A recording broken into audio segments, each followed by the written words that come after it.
Le nouveau code des marchés entre dans sa phase active, validé et voté le 22 septembre dernier. Ce nouvel instrument permet d'alléger les procédures et de responsabiliser davantage les autorités et les postulants aux appels d'offres publics. Ce code privilégie le contrôle a posteriori et renforce le contrôle a priori. Au-delà, il permet de réduire les délais dans la passation des marchés. Naïnel Adiouf.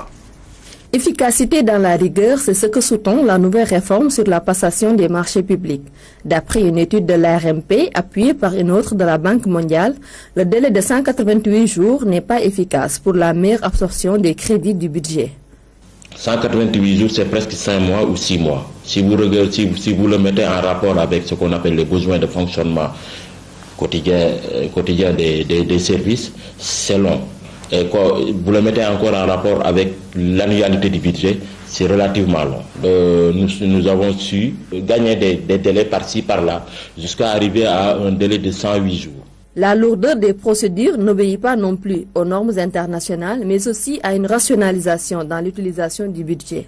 Il arrive que dans certains secteurs, on ne peut pas souffrir d'interruption des services. Nous savons que dans d'autres pays, ils utilisent ce qu'on appelle les accords cadres aussi. Ces accords cadres permettent de prendre en charge ces activités qui ne peuvent pas souffrir d'interruption, parce que vous avez la possibilité de sélectionner 3 à 6 soumissionnaires dans le cadre d'une procédure transparente. Le relèvement des seuils permet d'adopter des procédures plus flexibles, plus légères par rapport à l'appel d'offres qui est strictement encadré.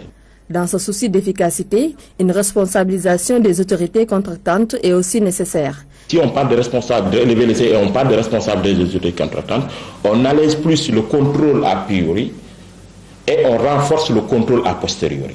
Donc cela veut dire que l'autorité contractante a la possibilité de conduire toute sa procédure, d'être maîtresse de sa procédure, de prendre toutes ses responsabilités et d'être mise devant ses responsabilités.